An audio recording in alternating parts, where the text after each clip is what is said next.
Power IC 4 हिस्से में बँटे होते हैं।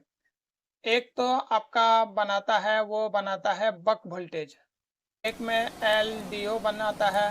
3.7 से लेकर 4.2 वोल्ट मिल गया तो आपका ये पावर आईसी का ये इनपुट वोल्टेज होता है। 2.5 वोल्ट आपको चेक करना है और ये हाई एलडीओ का लाइन होता है, ये हायर एलडीओ बना। तो उम्मीद करता हूँ कि आप लोग ठीक होंगे। तो आज का वीडियो आपके लिए काफ़ी इम्पोर्टेंट होने वाला है, क्योंकि आज मैं आपको बताने वाला हूँ कि पोको C3 जो हमारे पास एक बोर्ड लिए हुए हैं, कोई भी आपके पास डेड मोबाइल आए जिसमें आपका 357 सीआरबी लगा हो, तो उस मोबाइल में आपको स्टेप बाय स्टेप आपको क्या-क्या चेक करनी होती है, कहाँ पर कितना वोल्टेज आता है और कौन से लाइनों को चेक करना सबसे ज़्यादा ज़रूरी होती है और कौन से सेक्शन में सबसे ज़्यादा प्रॉब्लम होने की वजह से मोबाइल डेड होता है। अगर ये वीडियो पूरा आप देख लेंगे तो आपको काफ़ी ज़्यादा कुछ नॉलेज हो जाएगा डेड मोबाइल रिपेयर करने में। क्योंकि कई बार हमारा ऐसा होता है कि हमारे पास आता है कस्टमर, तो हम पावर आईसी को उठा देते हैं और पावर आईसी को रिवॉल्व करके लगाने के बावजूद भी हमारा जो मोबाइल में प्रॉब्लम होता है वो सॉल्व नहीं हो पाता है। तो अगर आप ये वीडियो आज पूरा देखेंगे तो आपको काफ़ी कुछ सीखने को मिलेंगे। तो वीडियो शुरू करने से पहले आपसे मेरी एक रिक्वेस्ट है कि अगर आपने मेरे चैनल को सब्सक्राइब नहीं किए हैं तो चैनल को सब्सक्राइब करके नोटिफिकेशन को ऑन कर लीजिए। तो सबसे पहला स्टेप में जब भी आपके पास डेड मोबाइल कोई भी आए तो सबसे पहला स्टेप में आपको जो काम करना है वो ये काम करना है कि मोबाइल को सबसे पहले आई चार्ज जो 6 पोर्ट चार्जर होता है उसमें चेक करना है रीडिंग, और फिर डीसी से रीडिंग चेक करना है, दो ठो जैसे चेक हुआ, और मल्टीमीटर से भी चेक करना है।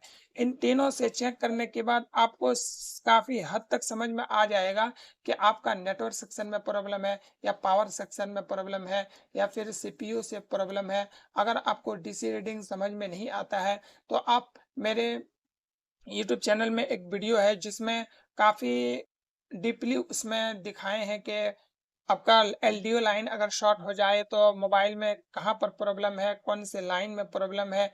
3.7 से लेकर 4.2 वोल्ट की सप्लाई अगर शॉर्ट हो जाए तो डीसी में क्या रीडिंग आएगा। अगर 1.2 वोल्ट की सप्लाई या 1.8 वोल्ट की सप्लाई या 2.8 वोल्ट की सप्लाई अगर शॉर्ट हो जाए तो डीसी में क्या आपको रीडिंग देखने को मिलेगा। तो पूरी डिटेल में एक वीडियो है जिसको अगर आप देख लेंगे तो सिर्फ डीसी में लगा करके ये पता कर सकते हैं कि आपके जो मोबाइल में शॉर्टिंग है वो कौन से लाइन में शॉर्टिंग है, और उसको एक बार में आप फॉल्ट फाइंडिंग कर सकते हैं। तो यहाँ पर जैसे तीनों से आप चेक किए, आपको पहले चेक करना है, उसके बाद आप यहाँ पर मल्टीमीटर लगाना है।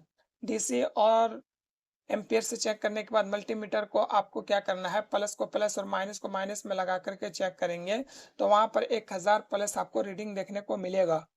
और जब रिवर्स कर देंगे मल्टीमीटर को तो वहाँ पर आपको 300 से 600 के बीच में आना चाहिए, तब जाके आपका जो मोबाइल है वो शॉर्टिंग नहीं है, बिल्कुल ओके है। उसके बाद यहाँ चेक करने के बाद आपको आना है B2B कनेक्टर जिसमें हमें डिस्प्ले पत्ता लगता है। डिस्प्ले पत्ता जो यहाँ पर लगता है चार्जिंग में लगाना है मोबाइल को, और डिस्प्ले पत्ता लगाने के बाद आपको यहाँ पर एक टेस्ट पॉइंट दिखाई दे रहे हैं।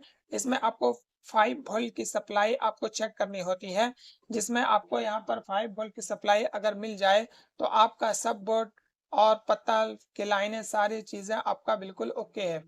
यहाँ पर सब ओके हो, अगर यहाँ पर 5 वोल्ट की सप्लाई मिल जाए तो सब ओके होने के बाद आपको जो चेक करना है वो जाना है चार्जिंग आईसी के पास। ये चार्जिंग आईसी यहाँ पर लगा हुआ है, ये है, ये क्या नंबर है, ये आप देख सकते हैं। यहाँ पर चार्जिंग आईसी और यहाँ पर एक ओवीपी आईसी लगा होता है जिसको हम लोग ओवर वोल्टेज प्रोटेक्शन आईसी भी इसको कहते हैं। यहाँ पर इस आईसी का जो काम होता है वो काम होता है कि 5 वोल्ट की सप्लाई यहाँ पर इन होती है और यहाँ से फिर आउट जो होती है 5 वोल्ट से सप्लाई जो आउट होती है, ये 5 से ज़्यादा आपका आउट होने नहीं देता है, इसका काम ही यही होता है। उसके बाद 5 वोल्ट की सप्लाई यहाँ से आउटपुट होकर के आपका यहाँ पर जो कैप लगा हुआ इसमें आता है, यहाँ पर आपको 5 वोल्ट की सप्लाई चेक करनी होती है। उसके बाद यहाँ पर एक कैपेसिटर लगा हुआ, इस कैपेसिटर को भी चेक करनी होती है। अगर यहाँ पर आपका कोई भी एक कैपेसिटर वगैरह खराब हो जाए तो आपके मोबाइल डेड के कंडीशन में बना हुआ रहेगा। उसके बाद यहाँ से आपका चार्जिंग आईसी में इन होता है, जिसमें आपको 3.5 वोल्ट की सप्लाई आपको चेक करनी होती है। 5 वोल्ट आपको चेक करनी होती है। उसके बाद यहाँ पर 5 वोल्ट की सप्लाई इन होने के बाद आपका यहाँ से इस कैपेसिटर पे आपको 3.7 से लेकर 4.2 वोल्ट की सप्लाई आपको चेक करनी होती है। और यहाँ पर आपका एक लाइन और निकलता है जो वीपीएच पावर लाइन होता है, जो हमारा पावर आईसी मेन बोर्ड में जो हमारा पावर जो लगा होता है और सीपीयू वगैरह जो लगा होता है उस तरफ जाता है ये लाइन। और ये जो वीबेड लाइन है, वीबेड लाइन आपका जो 3.7 से लेकर 4.2 वोल्ट की सप्लाई जो होती है वो आपका यहाँ पर निकलना चाहिए।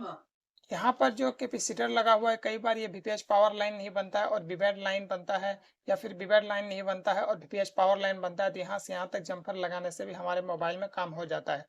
अगर यहाँ पर 3.7 से लेकर 4.2 वोल्ट की सप्लाई अगर ना ही वीपीएच पावर लाइन बन रहा है और ना ही वीबेड लाइन बन रहा है, तो आपको चार्जिंग आईसी को रिवॉल्व करना होगा। चार्जिंग आईसी खराब होने की वजह से हमारे मोबाइल में प्रॉब्लम बना हुआ रहता है। तो यहाँ पर अगर ये दोनों लाइन बन रहा है फिर भी मोबाइल आपका डेड के कंडीशन में बना हुआ है, तो आपको जाना है पावर आईसी के पास। पावर आईसी को आने के बाद ये पावर जो आईसी होता है, ये हमारा पावर आईसी 4 हिस्से में बटे होते हैं। एक तो आपका बनाता है बक वोल्टेज।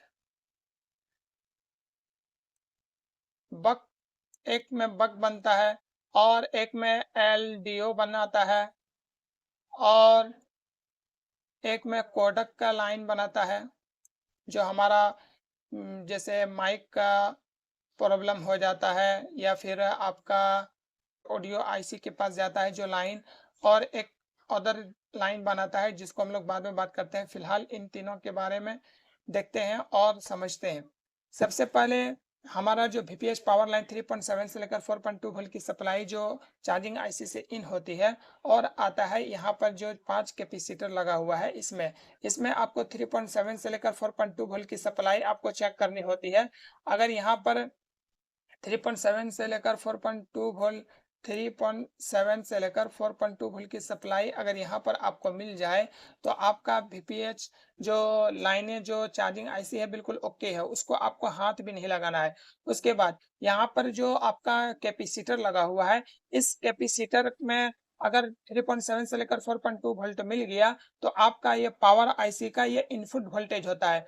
पावर आईसी का इनपुट वोल्टेज मिलते ही ये जो पावर आईसी है सबसे पहले ये बक जो होता है बक वोल्टेज बनाता है, और बक वोल्टेज जो बनाता है सबसे पहले एक यहाँ पर बक कॉइल लगा हुआ है जिसमें आपको जो चेक करना है 2.5 वोल्ट आपको चेक करना है। और ये हाई एलडीओ का लाइन होता है, ये हाई एलडीओ बनाता है, high L D O.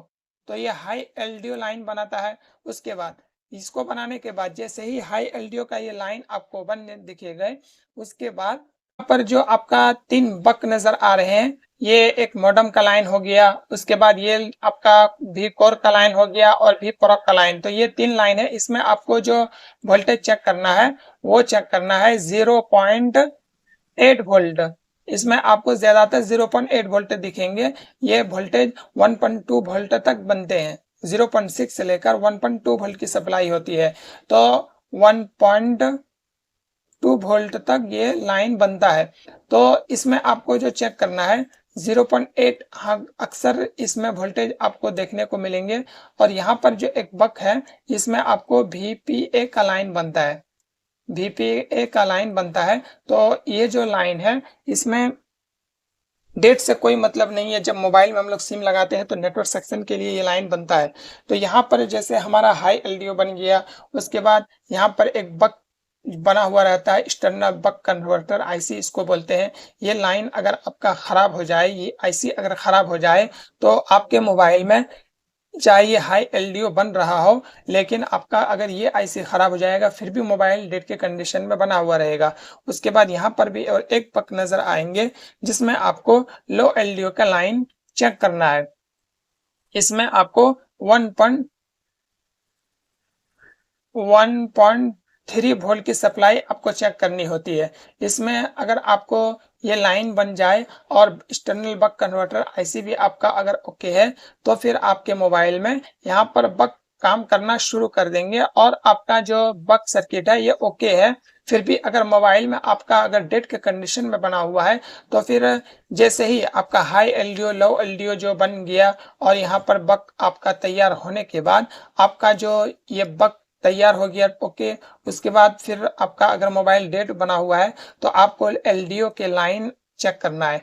LDO का जो लाइन होता है, ये लाइन कहीं ना कहीं शॉर्ट होने की वजह से मोबाइल में आपका डेट का कंडीशन बना हुआ है। एलडीओ का लाइन बनने बहुत ज़्यादा ज़रूरी है, क्योंकि कई बार ऐसा होता है कि सीपीयू जाता है 1.8 वोल्ट की सप्लाई, या एमएमसी जाता है 1.8 वोल्ट की सप्लाई, या भी आरटीसी का लाइन होता है जो 2.8 वोल्ट की सप्लाई होती है वो जाता है। तो अगर आप एलडीओ लाइन के बारे में अगर आपको पता नहीं है या फिर आपको पता करना है, तो मेरे चैनल में वीडियो एलडीओ लाइन के बारे में बना हुआ है। उसमें आपको 1 पार्ट 2 पार्ट 3 पार्ट मिल जाएंगे। अगर एलडीओ लाइन अगर आपको समझ में आ गया, ये बक जो है ये तो आपको समझ में आ गया होगा। और ये जो बक है, ये बिल्कुल आपका जो लाइन जाता है, ये जैसे मॉडेम का हो गया, वी कोर हो गया, वी प्रो का हो गया, ये लाइन आपका जाता है डायरेक्ट सीपीयू। तो कई बार ऐसा होता है कि हमारे मोबाइल जो है कई बार फ्लक्चुएट करने लगता है, और एलडीओ लाइन भी ओके है और यहाँ भी ओके है। तो आपको डीसी मशीन से रीडिंग चेक करना है, और वहां चेक करने के बाद आपको पता करना है कि सीपीयू में प्रॉब्लम है या पावर आईसी में प्रॉब्लम है।